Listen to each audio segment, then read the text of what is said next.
একসময় যে রংপুর বিভাগ ছিল জাতীয় পার্টির অপ্রতিরোধ্য ঘাঁটি, সেখানেই ত্রয়োদশ জাতীয় সংসদ নির্বাচনে চরম বিপর্যয়ের মুখে পড়েছে দলটি।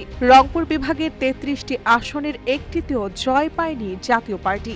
সাবেক রাষ্ট্রপতি হুসেইন মোহাম্মদ এরশাদের হাতে গড়া দলটি এমন শোচনীয় পরাজয় নজরবিহীন বলেই মনে করছেন রাজনৈতিক বিশ্লেষকরা। ফল ঘোষণার পরপরই দলটির ভেতরে শুরু হয়েছে ক্ষোভ, হতাশা ও দায় চাপানোর রাজনীতি।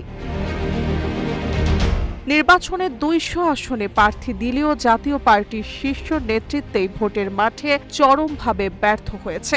রংপুর ৩ আসনে দলের চেয়ারম্যান জি.এম. কাদের তৃতীয় অবস্থানে থাকেন। সেখানে জামায়াত ইসলামের প্রার্থী মাহবুবুর রহমান বেলাল বড় ব্যবধানে বিজয়ী হন।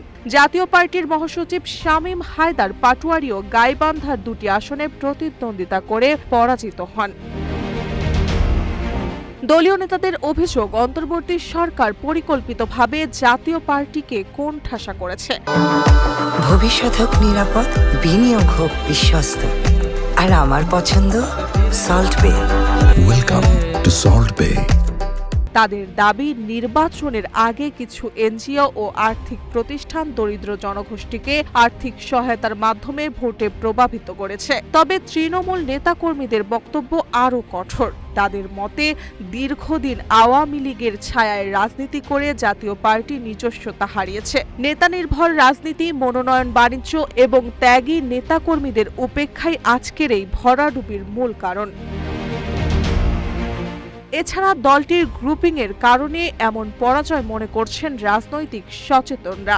বিশেষ করে রওশন এরশাদ, জি.এম. কাদের, রুহুল আমিন হাওলাদারের গ্রুপিং দলকে বিপর্যয়ে ফেলেছে। এছাড়া বিদিশা এরশাদও বিভিন্ন সময় দলের ভাঙনের কলকাঠি নেড়েছে। এসব কারণে নিজের ঘাঁটিতেও ভালো করতে পারেনি প্রয়াত এরশাদের হাতে গড়া দলটি।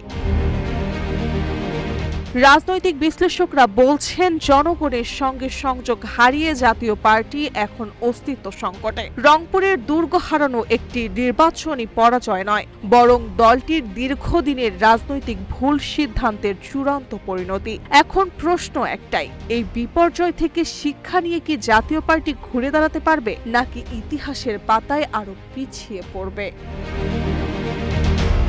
মার্জিয়া মৌ, রূপালী বাংলাদেশ।